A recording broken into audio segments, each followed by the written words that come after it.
He promised her forever, but in front of the whole town he took it all back. It was a day that began with the kind of light that felt like a blessing, a soft golden glow filtering through the stained glass windows of the Oakhaven Chapel, painting the worn wooden pews in strokes of amber and rose. The air itself seemed to hold its breath, thick with the scent of pine from the nearby woods, and the faint, sweet perfume of the wildflowers clutched in Ilara's hands. At 20 years old, she stood at the altar, a fragile figure in a simple hand-sewn dress that had taken her months to perfect. Her eyes, the color of a summer sky just before dusk, were fixed on the man beside her, holding a universe of quiet longing and a hope so fierce it was almost painful to witness. This moment was not just a wedding, it was the end of a lifetime of being invisible. You see, Ilara was a girl stitched together from absences, an orphan raised by a distant aunt who measured love in spoonfuls of broth and saw her as a duty, not a daughter. She had grown up in the silent margins of life. Her entire existence had been a quiet plea to be seen, to be chosen, to belong somewhere, to someone. Liam's courtship had been like the sun breaking through a lifetime of grey clouds. He was handsome, charming, and from a family with a name that carried weight in the village. When he had asked for her hand, it was more than a proposal.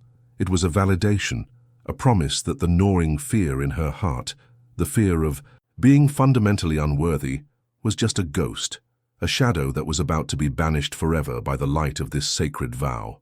Beside her, Liam fidgeted in his suit, his gaze darting from the priest to the packed pews, never quite landing on Ilara. In the front row sat his mother, Beatrice, a woman carved from pride and prejudice, her posture as unbending as the ancient oaks that gave the village its name. Her eyes were not on her son, but on Ilara, and they held a cold, assessing quality that could curdle milk. The entire village was there, their faces a sea of expectation. In a place like Oakhaven, a community woven together by tradition and held tight by judgment, a wedding was not a private affair. It was a public ledger, a transaction of status and reputation, and every soul present was an auditor, ready to stamp their approval or disapproval on the union. Sitting near the back, almost swallowed by the shadows, was Arthur, a man of 45. His face was a map of the land he worked, weathered by sun, and etched with a quiet sorrow that had settled in his bones since his wife's passing years ago. He was a man of few words, but immense integrity, respected for the honesty of his dealings and the strength of his character. He watched the scene at the altar not with the gossipy curiosity of the others, but with a deep, knowing stillness. He understood the weight of vows, the permanence they were meant to carry, and he saw the tremor in Liam's hand, the flicker of weakness. That betrayed the confident smile he wore. Arthur knew pressure when he saw it, and he could feel the invisible threads of family ambition pulling tight around the young man at the altar. The priest, a kind man with a gentle voice, cleared his throat, and a profound hush fell over the chapel. The slivers of dust dancing in the sunbeams seemed to freeze mid-air. He turned to Liam, his words echoing in the sudden sacred silence. "Do you, Liam, take this woman, Ilara, to be your lawfully wedded wife, to have and to hold in sickness and in health, for as long as you both shall live?" The question hung there, a perfect, crystalline thing. It was a moment that should have been filled with a swift and joyful "I do," but instead, the silence stretched. It grew from a pause into a chasm, deep and terrifying. Ilara's smile faltered, the light in her eyes dimming as she saw the color drain from Liam's face. He finally turned, not to her, but to the crowd, to the village, to his mother. He avoided Ilara's searching gaze as if it were a physical blow. When he spoke, his voice was a stranger's, thin and shaking, yet horribly clear in the cavernous silence. "I cannot." A collective gasp, sharp and unified, rippled through the pews. It was a sound of shock, of scandal, but beneath it a dark undercurrent of morbid excitement. Liam's next words were the true execution, the blade that severed not just a promise, but a soul. "She is not enough for my family's name." He did not elaborate. He did not have to. He simply turned, his back a statement of finality, and walked down the aisle, the sound of his footsteps on the stone floor like hammers on an anvil, each one driving a nail into the coffin of Ilara's dream. She remained at the altar, a statue of abandoned hope. The wildflowers trembled in her hands before slipping from her grasp, scattering across the floor in a splash of forgotten color. The silence that followed his exit was a different kind of silence. It was no longer sacred. It was brutal, a weapon wielded by 100 pairs of eyes. It was filled with pity, with scorn, with the cruel satisfaction of those who had always suspected she was reaching too high. The sunlight that had felt like a blessing just moments before was now a harsh, interrogating glare, pinning her in a spotlight of absolute shame. What happens when the silence of a room becomes louder than any scream you could ever utter? And you, listening to this story right now, have you ever felt a fraction of that? A moment where the judgment of a crowd felt like a physical weight pressing down on you, where you were condemned without a trial, your worth decided by the whispers of others.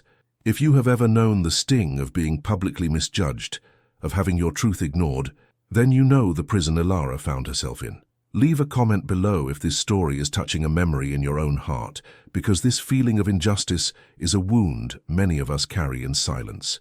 Eventually, the spell of horrified stillness broke. People began to shift, to murmur. The whispers started as a low rustle, like dry leaves skittering across pavement, and grew into a steady hum of gossip. No one came to her. No one offered a hand or a word of comfort. She was no longer a bride, she was a spectacle. With a strength she did not know she possessed, Ilara forced her legs to move. She turned from the altar and began her own walk down the aisle, a walk of shame through a gauntlet of averted eyes and poorly hidden smirks. The journey that was meant to be her triumphant beginning as a wife became a solitary funeral procession for the life she thought she was about to have. The heavy oak doors of the chapel closed behind her with a deafening thud, sealing her out of the world she had so desperately wanted to join. The village of Oakhaven, which had woken that morning as a place of celebration, had transformed into a theater of her humiliation. The cobbled streets felt uneven. Beneath her feet, the familiar storefronts now seemed to mock her with their cheerful facades. The world had not changed, but her place in it had been irrevocably altered. She could feel the stares from behind curtained windows, hear the sudden halt of conversations as she passed. The story of her rejection was already spreading faster than a wildfire, and with every telling it would be twisted, embellished, her own character assassinated to justify Liam's cowardice. She was no longer Ilara. She was the jilted girl, the shamed woman, the opportunist who got what she deserved. She finally reached the small, sparse room she rented above the baker's shop. Inside, the silence was different yet again. It was an empty, echoing void that magnified the frantic beating of her own heart. The hand-sewn dress, once a symbol of her most cherished hope, now felt like a costume from a tragedy. She could still hear Liam's words, "She is not enough," replaying in her mind, each repetition carving the sentiment deeper into her soul. It was the confirmation of her life's greatest fear, spoken aloud for all to hear. The ghost she thought she had banished had returned, now a monster standing in the full light of day, telling her what she had always secretly believed. She was, and always would be, fundamentally unwanted. The vibrant, hopeful young woman who had walked to the chapel that morning had been left behind at the altar, replaced by a hollowed-out shell. She sank onto her narrow bed, the world shrinking to the four walls of her tiny room, a prison built by public shame and private despair. The injustice of it all was a physical weight, pressing the air from her lungs. She had been judged, sentenced, and abandoned, and the community she had longed to be a part of had become her jury and her executioner. She was utterly alone, adrift in an ocean of sorrow with no shoreline in sight. How does a person survive a fall from which there seems to be no ground, when an entire community decides you are worthless, strips you of your dignity and casts you out? Where do you find the strength to believe otherwise? For Ilara, huddled in the ruins of her life, the future was a blank, terrifying wall. But what she couldn't know, what no one in Oakhaven could possibly have guessed, was that her story was not over. In the darkest corners of despair, sometimes, the most unexpected seeds of resilience begin to grow. Her humiliation was not the end. It was a brutal, agonizing beginning. To truly understand the depth of that wound, the sheer, soul-shattering weight of Liam's betrayal, we must step back from the cold stone floor of that chapel. We must leave Ilara in her small, silent room for a moment and journey into the past that forged her, a past built on scarcity, not of food or coin, but of something far more essential, the feeling of being wanted. Her life did not begin with a loving touch, but with an absence. She was a foundling, left on the church steps as an infant, Her story beginning not with a name but with a question mark. The village of Oakhaven, in a gesture that was half charity and half duty, placed her with a distant cousin of the church rector, a stern, solitary woman named Martha, who took her in not with an open heart, but with a reluctant sigh. Martha's house was clean, orderly, and profoundly quiet. Love was not an emotion to be expressed.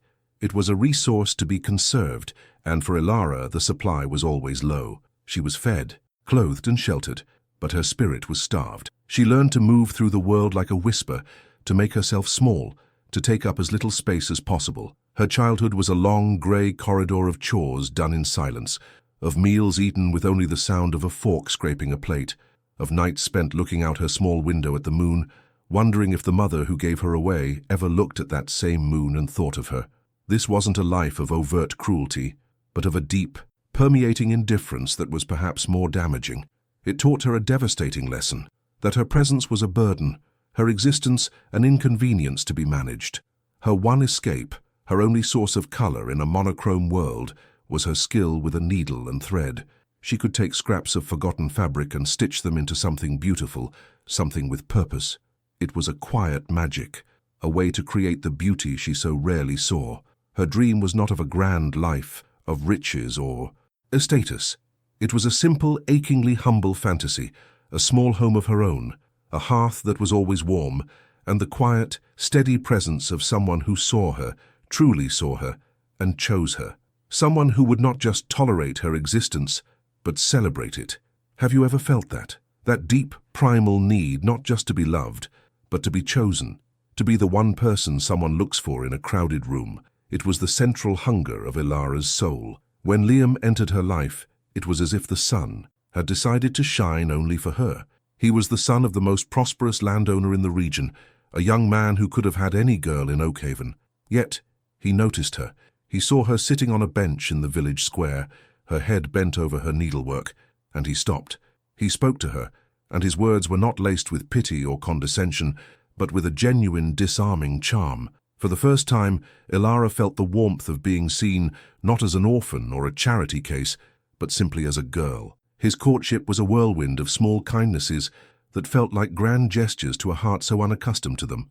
A wildflower left on her doorstep, a shared glance across the pews in church, a soft-spoken compliment on the color of her dress. To the village, their courtship was a source of endless gossip and quiet disbelief. The union was seen as an imbalance, a disruption of the natural order. Beatrice, Liam's mother, made her disapproval known not through outright confrontation, but through 1,000 tiny cuts, a condescending smile, a pointed question about Ilara's background, a way of looking through her as if she were made of glass. But Liam, in those early days, seemed immune to his mother's influence. He defended Ilara, he reassured her, he promised her that his love was a shield that would protect them from the judgments of the world. And Ilara, who had never been protected by anyone, believed him with every fiber of her being. His proposal, offered on a crisp autumn evening by the river, was not just a question. It was the answer to a lifetime of prayer. It was the validation she had craved, the promise that the ghost of unworthiness that haunted her was finally, truly gone. Now, you must understand Oakhaven. It was a place where roots ran deep, and so did prejudices. The social fabric was woven with threads of tradition, reputation, and land ownership. Your family name was your story, your identity, and your currency. The church, standing at the center of the village, was more than a house of worship. It was a stage, a courthouse where lives were judged and verdicts were rendered in whispers over tea cakes after the Sunday service. Integrity was valued, yes, but it was often overshadowed by a rigid adherence to social hierarchy. People knew their place, and they were expected to stay in it. Ilara, by aspiring to marry Liam, was seen by many as trying to climb a ladder that was not meant for her. This unspoken social code was enforced by matriarchs like Beatrice. She was a woman who measured the world in acres and bloodlines. Her ambition for her son was immense. She saw his marriage as a strategic alliance, a way to consolidate power and elevate the family name even further. In her eyes, Ilara was not a person. She was a liability, a stain of anonymity on a pristine lineage. The cruelty she would later unleash was not born of simple spite, but of a fanatical devotion to her own narrow, unforgiving worldview. She was the gatekeeper of Oakhaven's social order, and she saw Ilara as an intruder who had to be expelled, publicly and decisively. And so when the church doors slammed shut behind Ilara on her wedding day, she was not just a jilted bride, she was a social outcast, a cautionary tale. The whispers that had followed her courtship now became a roar. The story, as told and retold in the general store and the tavern, was no longer about Liam's weakness, but about Ilara's ambition. Beatrice and her allies painted a picture of a cunning, manipulative girl who had tried to ensnare a boy far above her station. They claimed she had bewitched him, that she was after the family's money. It was a lie, but it was a comfortable lie, one that restored the village's sense of order and placed the blame squarely on the outsider. The consequences were swift and brutal. Mrs. Gable, the baker's wife for whom Ilara did mending, told her she no longer required her services, her eyes refusing to meet Ilara's. The children who once smiled at her now pointed and whispered as she passed. The world she had so carefully navigated with quiet dignity had become a landscape of hostility. Her meager savings began to dwindle, and the gnawing anxiety of financial ruin was added to the crushing weight of her emotional despair. Her small room, once a sanctuary, now felt like a cage, its four walls pressing in on her, suffocating her with the echoes of Liam's words. She is not enough. This slow, grinding torment was reflected in the world outside her window. Oakhaven was in the grip of a long, punishing drought. The sun that had shone so brightly on her wedding day had become a merciless tyrant, baking the fields into a cracked, barren wasteland.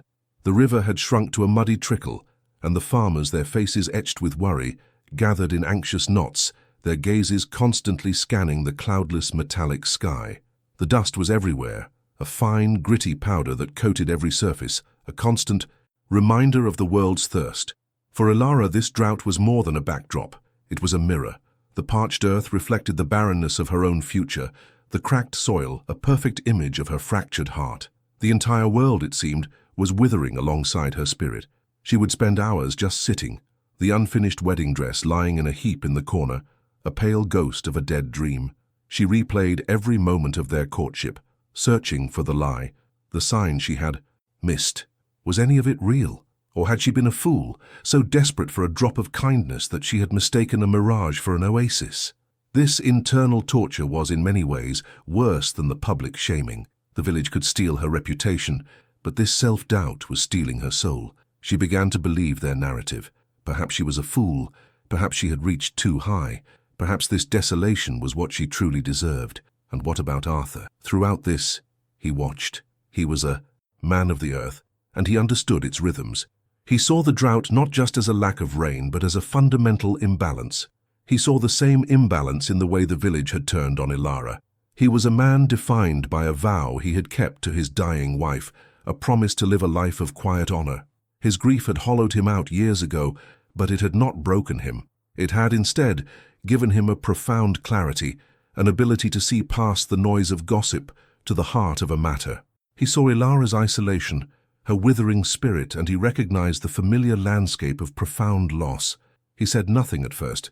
He simply observed, his gaze steady and thoughtful, as he saw her flinch from the stares of others in the street, as he heard the cruel laughter that followed her. He saw a community feeding on the pain of one of its most vulnerable members, and the injustice of it settled in his gut like a stone. He knew the cost of loneliness, the way it could poison a person from the inside out. He had lived with its ghost for years. His silence was not one of indifference, but of deliberation. He was weighing a decision, a course of action that was as radical as it was unheard of, an act that would challenge the very foundations of Oakhaven's cruel and rigid world. Ilara, locked in her prison of shame, could not see this. She saw only the dust motes dancing in the harsh sunlight, the cracked paint on her walls, the endless empty days stretching before her. She was at the bottom of a well, the light of the world a distant, mocking pinprick far above. She had lost her love, her reputation, her livelihood, and now she was in danger of losing herself. The hopeful girl who had walked to the altar was gone, and a ghost was taking her place. But what happens when a person hits the absolute floor of despair, when there is nothing left to lose, no deeper place to fall? Sometimes in that suffocating darkness, the tiniest, most unexpected flicker of light can appear, from the most unlikely of sources. Ilara believed her story was over. a short and tragic tale to be whispered for a few weeks and then forgotten. What she didn't know was that her greatest trial and her most unbelievable salvation was still to come. A quiet farmer was about to make a choice that would change everything, but would it be enough to save her from the prison the town and her own heart had built? The days that followed were not a sudden storm, but a slow, suffocating drought of the soul, mirroring the cracked, thirsty earth of Oakhaven itself. The initial shock of her public shaming did not fade. Instead, it curdled into something far more insidious. It became the village's favorite story, a piece of grim entertainment passed over fences and across the counters of the general store. The whispers were the first wave of the assault. They were a constant, corrosive presence, following her like her own shadow, twisting the truth until it was unrecognizable. Led by the quiet, venomous direction of Beatrice, the narrative was cemented. Ilara was not a victim of a coward's weakness, but a cunning schemer who had finally been exposed. She was the serpent in their simple garden, an ambitious girl who had tried to poison the town's most prominent family with her low birth and grasping nature. Her first taste of this new reality came 2 days after the wedding that wasn't. Her food supplies had dwindled to almost nothing, and with a few precious coins clutched in her hand, she forced herself to walk to the general store. The moment she pushed open the door, the low hum of conversation ceased as if a switch had been thrown. Every head turned, every pair of eyes fixed on her, not with sympathy, but with a cold, morbid curiosity. She felt 100 invisible needles prick her skin. She walked to the counter, her gaze fixed on the floorboards, and quietly asked Mr. Henderson for a loaf of bread and a small bag of flour. He was a man she had known her whole life, a man who had given her a piece of candy when she was a child. He looked not at her but over her shoulder, his face a mask of stern disapproval. "I'm afraid we're short on supplies today," he said, his voice flat and devoid of warmth. But Ilara could see the fresh loaves stacked high behind him, their golden crusts seeming to mock her. The lie was so blatant, so unnecessary, that it was more painful than a slap. It was a public declaration. You are no longer welcome here. You do not even deserve to eat. She left the store empty-handed, the bell above the door chiming a cheerful, cruel farewell. Back in the oppressive silence of her room, the walls seemed to lean in, whispering the words she had just heard unspoken in the store. Unworthy, unwanted, undeserving. This is where the true poison began its work, not from the outside, but from within. Have you ever felt that? Have you ever had a lie told about you so many times, with such conviction, that a small, treacherous part of you begins to wonder if it might be true? Ilara found herself tumbling into that abyss. She replayed every moment with Liam, every smile, every whispered promise, but now they were tainted. Had she been a fool? Had she misread everything? The memory of his charm now seemed like a calculated deception, and her own innocent hope felt like a grotesque, blind ambition. The village's judgment was becoming her own, and she was beginning to convict herself of the very crimes they had invented. The next blow fell on her livelihood. Her skill with a needle had always been her one small anchor in the world, a source of meager income and a sliver of pride. Most of her work came from Mrs. Gable, the baker's wife, a woman of bustling efficiency who had always been fair with her. But when Ilara went to collect a set of linens she was due to mend, Mrs. Gable met her at the back door, her hands twisting nervously in her apron. "Ilara," she began, her eyes darting away, "I'm sorry, but my sister-in-law has decided to take over the mending for the family." It was another lie, thin and brittle as spun sugar. They both knew it. This wasn't about a sister-in-law. It was about reputation. It was about Mrs. Gable not wanting the shamed woman associated with her household, not wanting the gossip to attach itself to her family. With that one quiet, cowardly sentence, Ilara's last connection to a normal, functioning life was severed. She was not just a social pariah. She was destitute. The world, outside her window, continued to bake under the relentless sun. The drought was no longer just a hardship. It was a plague. The dust from the barren fields coated everything in a fine, brown film. The leaves on the great oaks that gave the village its name began to curl and yellow, their branches looking like the gnarled hands of old men begging the sky for mercy. This external decay was a perfect reflection of her internal state. She stopped eating, not out of choice, but because the knot of despair in her stomach would accept nothing. Her already slender frame grew gaunt, and dark circles bloomed beneath her eyes, making them look like two bruised skies in her pale face. The vibrant, hopeful girl, who had stitched her own wedding dress, was fading, being replaced by a listless, hollow-eyed ghost who did little more than stare at the cracked paint on her wall as the punishing sun crawled across the sky each day. Meanwhile, Beatrice revelled in her victory. She would sit in the village tea room, the undisputed queen of Oakhaven society, accepting the sympathetic nods and quiet praises of the other women. She had not only protected her family's name, she had reinforced the social order. She spoke of Ilara with a tone of feigned pity that was more venomous than any outright insult.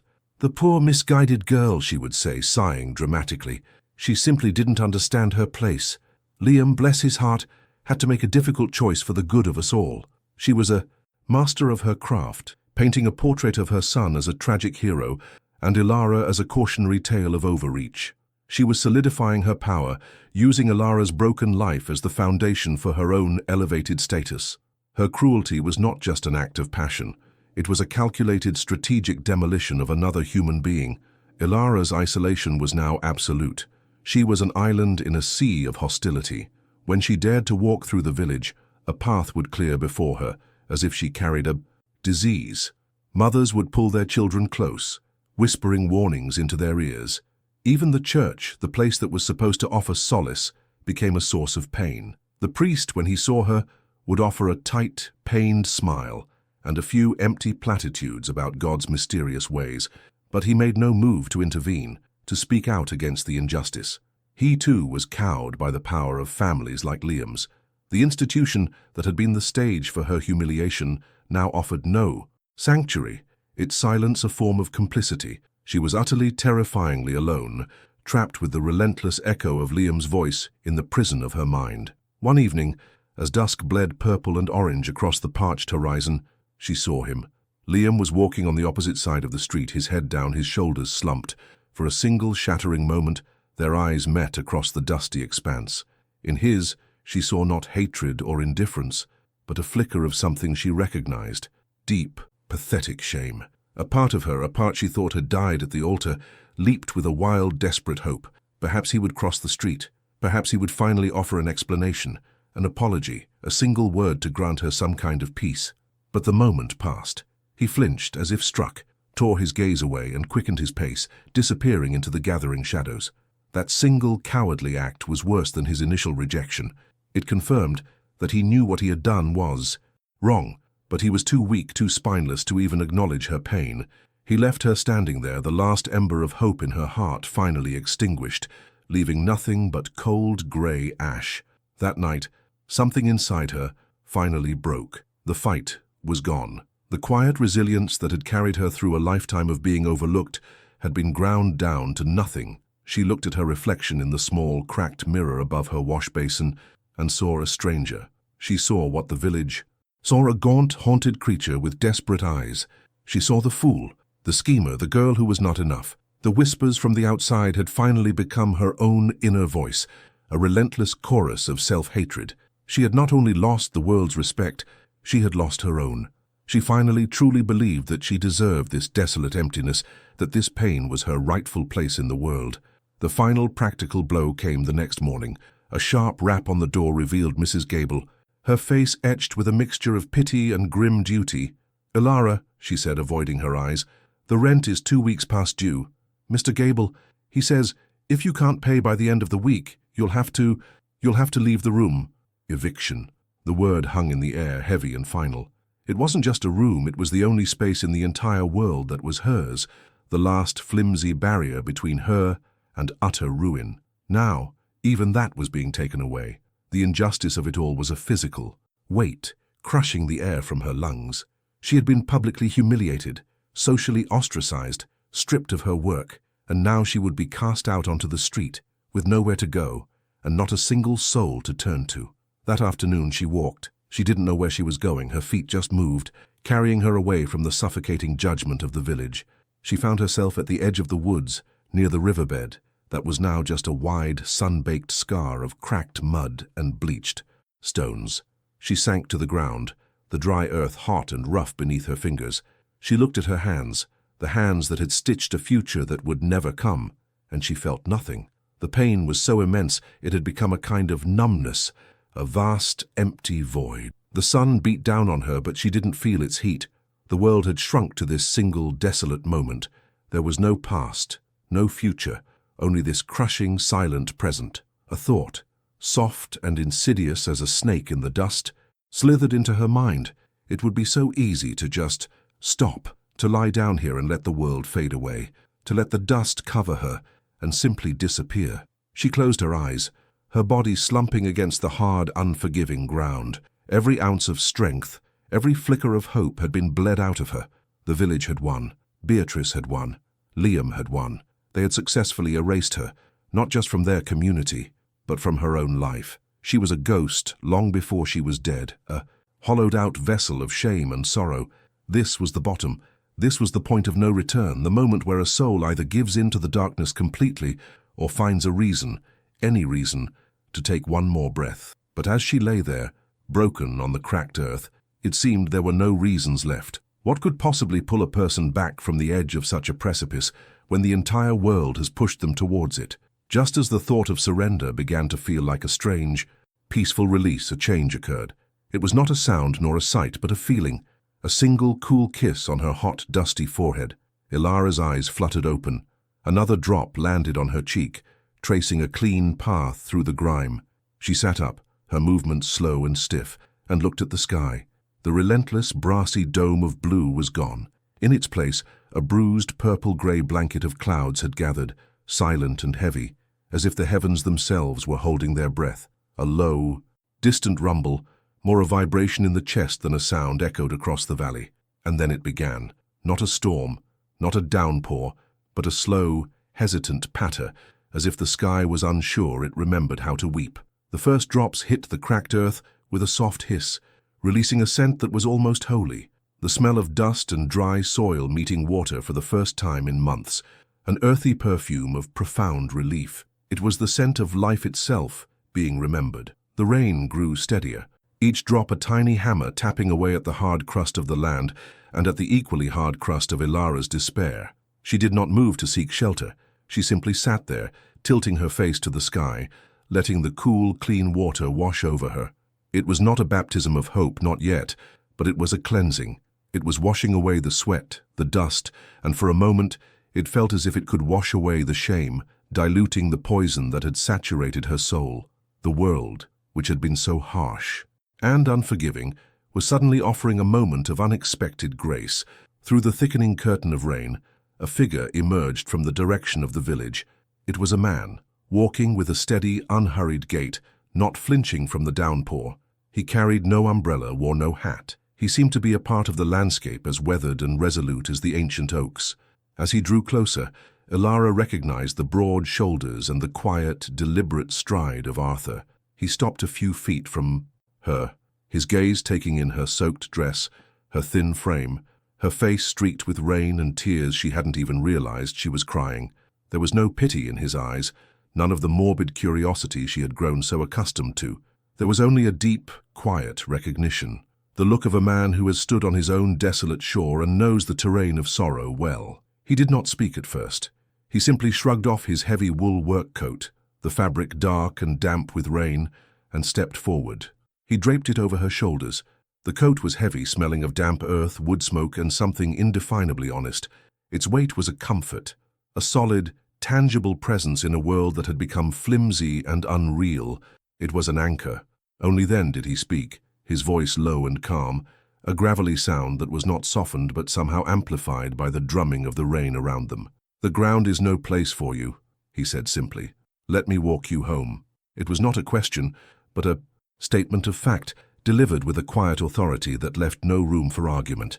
It was the first act of simple, uncomplicated human decency she had received since the world had fallen apart. The walk back to the village was conducted in a profound silence, broken only by the sound of their footsteps on the muddying path and the steady rhythm of the rain. The water was running in small rivulets down the cobbled streets, washing away the layers of dust, making the world look new and clean. People peered from their windows as they passed, their faces filled with surprise and renewed curiosity at this strange pairing, the village pariah and its most respected farmer. But cocooned in the warmth of Arthur's coat, Elara found she did not care. For the first time their stares felt distant, their judgments irrelevant. She was walking beside a man who was not afraid to be seen with her, who was publicly shielding her from the storm, both literal and metaphorical. It was a small act, but in her world, it was a revolution. He led her up the rickety stairs to her small room.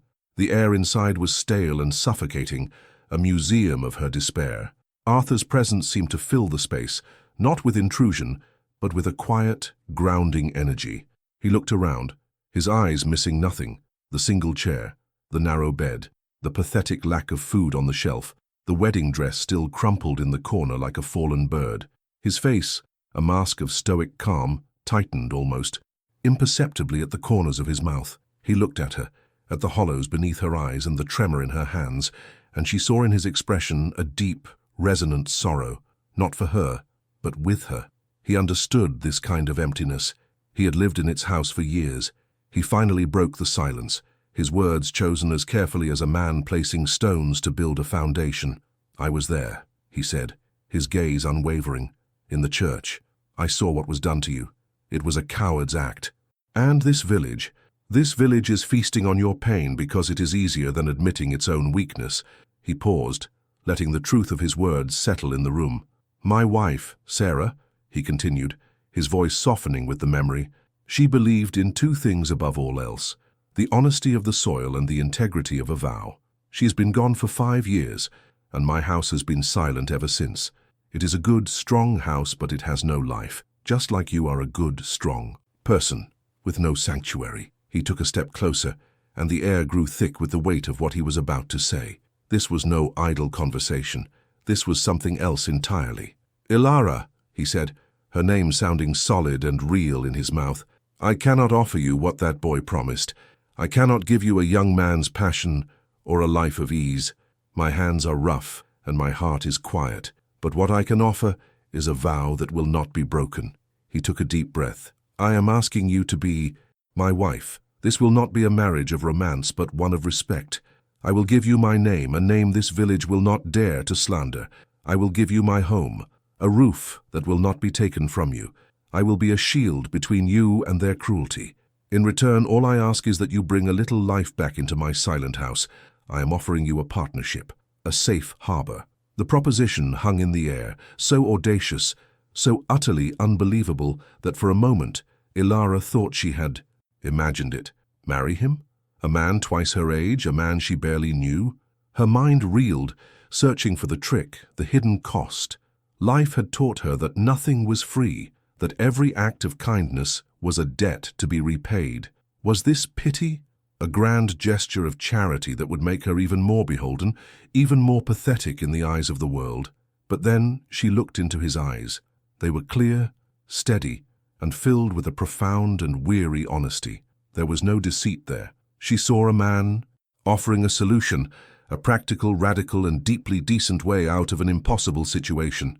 He was not a prince offering a fairy tale. He was a farmer offering to share his harvest, to shelter her from the frost. And you, listening right now, if you were pushed to the very edge of your existence, with nothing left to lose and no one to turn to, and a hand reached out from the darkness offering not love, but survival, would you have the courage to take it? Would you be brave enough to trust one last time to face the judgment of everyone you know for a chance at a new beginning? She thought of the alternative: eviction, starvation, the slow, lonely descent into nothingness. She thought of Liam's cowardly glance and the villagers' cold stares. And then she looked at Arthur, at the quiet strength in his posture, at the integrity etched into the lines on his face. He was not offering to save her, he was offering her the tools to save herself. He was offering her respect, the one thing that had been so brutally stolen from her. In that moment, a tiny, fragile seed of something she had not felt in a lifetime, not hope, but a fierce, desperate will to live, began to sprout in the barren soil of her heart. The choice was not between two futures, but between a future and no future at all. Her voice, when she finally found it, was a mere whisper, cracked and hoarse from disuse, but it carried the weight of a life-changing decision.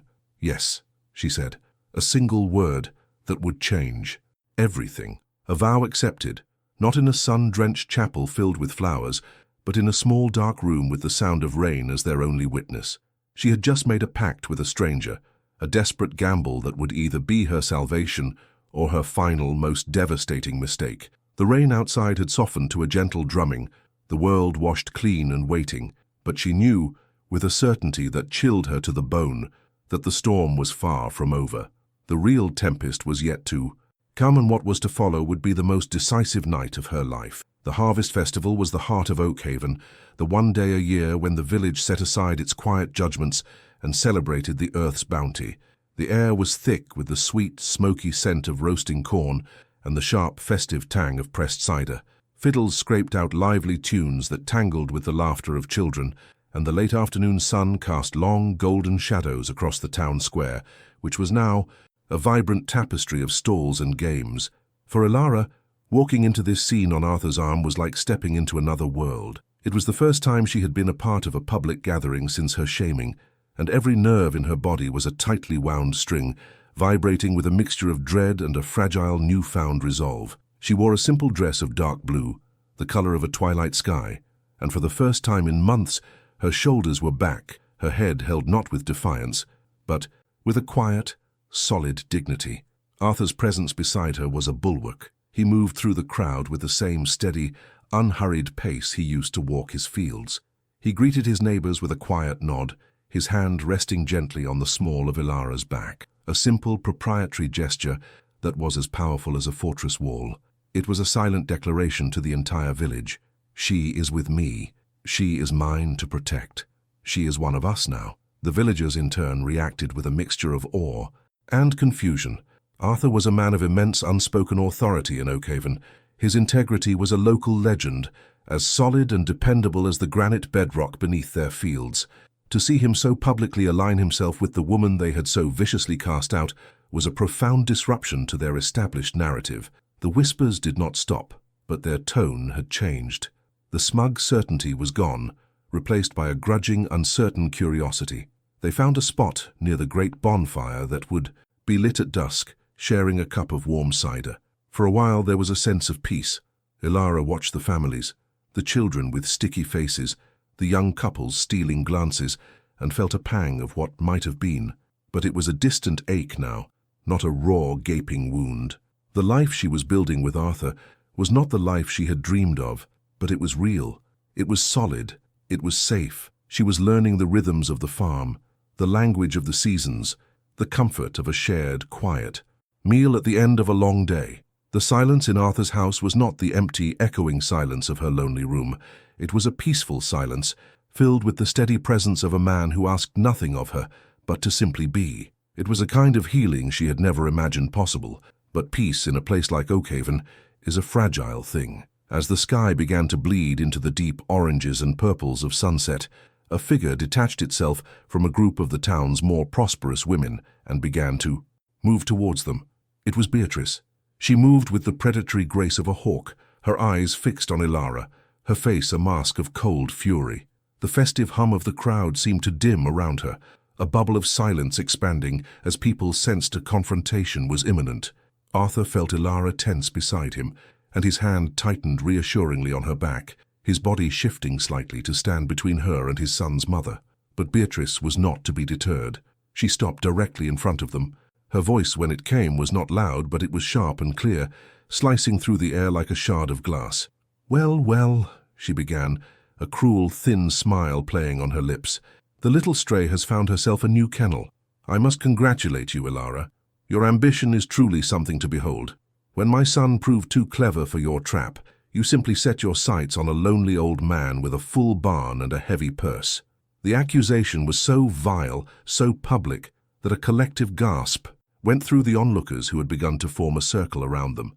Every eye was now fixed on the scene, the fiddle music having faltered and died away. This was better than any festival game.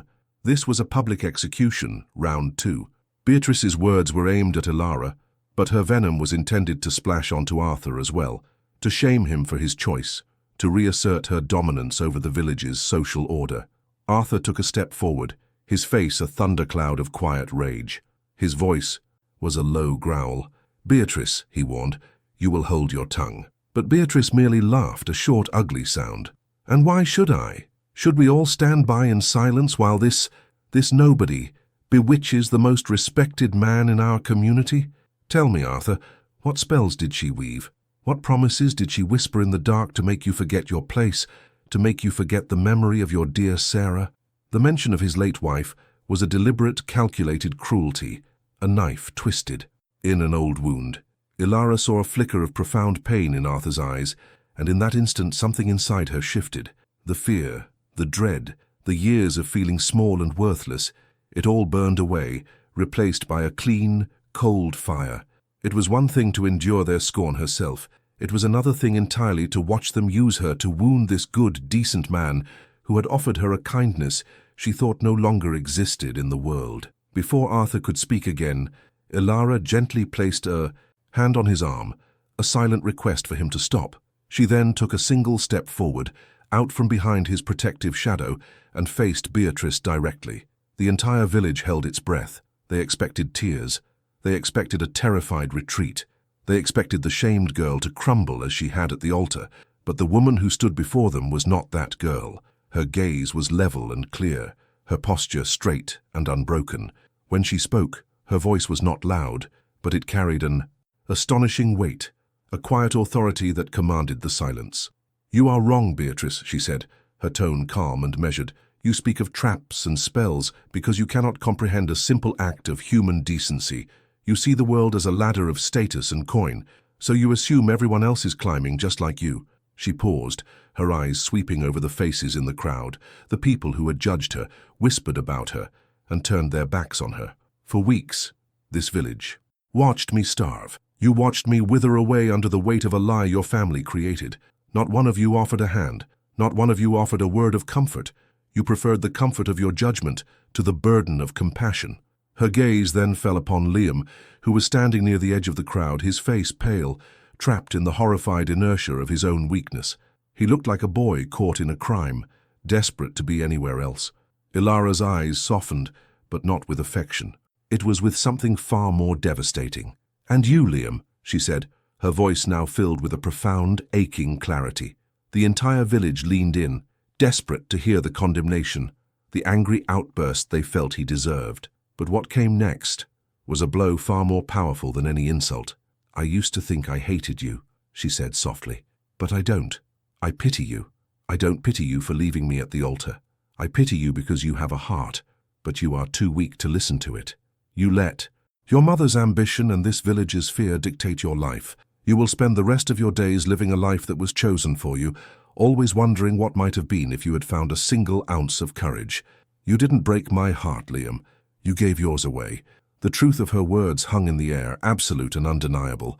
Liam visibly flinched, his face crumpling as if she had struck him.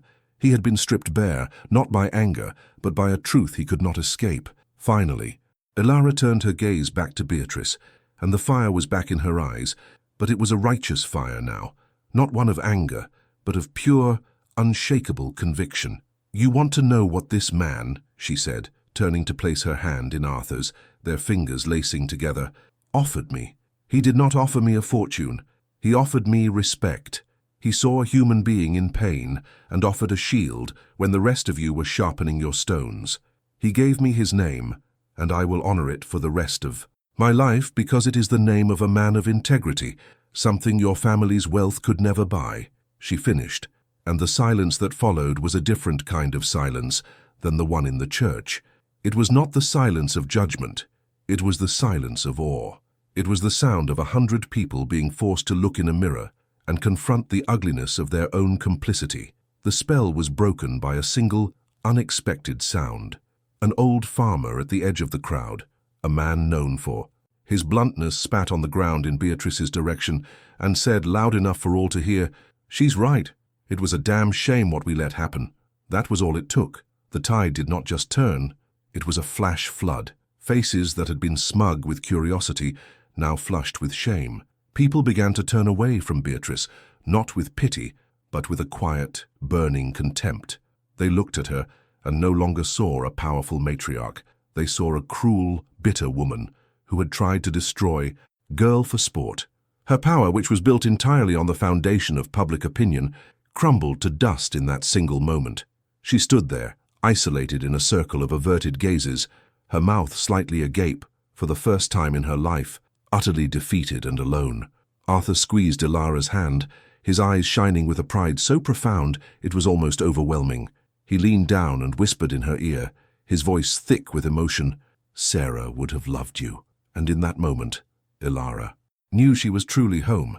Without another word, they turned and walked away from the festival, leaving the wreckage of Beatrice's reputation behind them. They walked through the darkening village, the sounds of the festival slowly resuming behind them.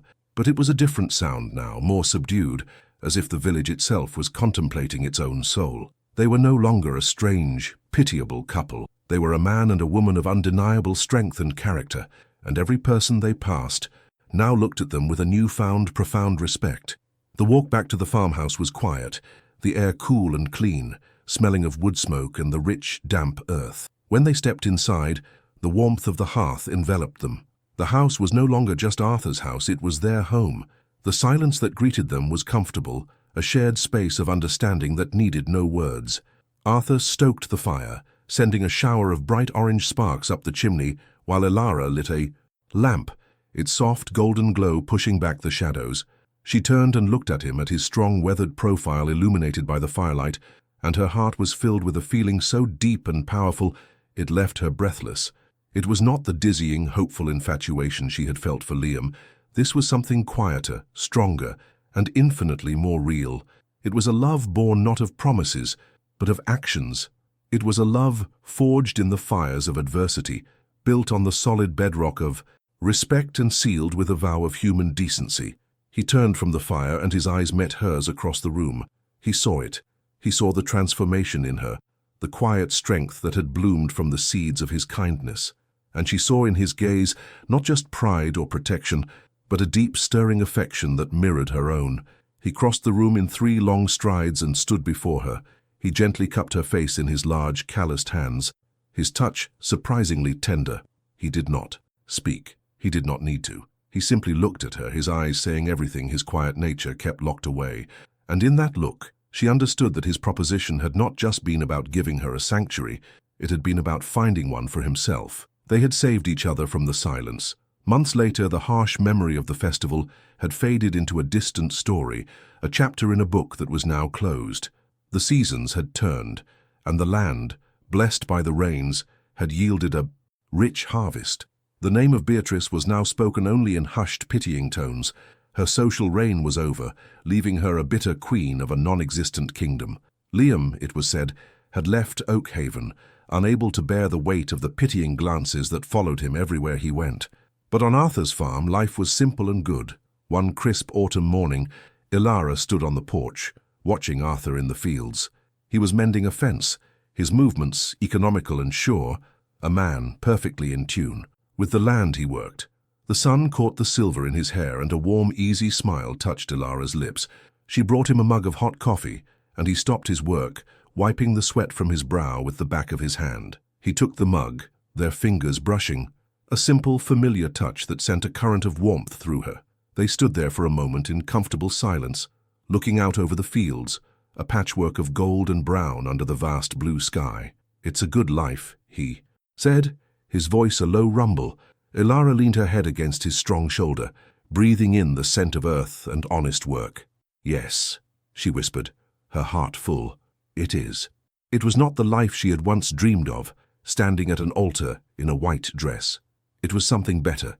It was a life that was real, a love that was earned, a peace that was fought for and won. It was a testament to the fact that sometimes the most beautiful futures are built from the rubble of our most broken pasts.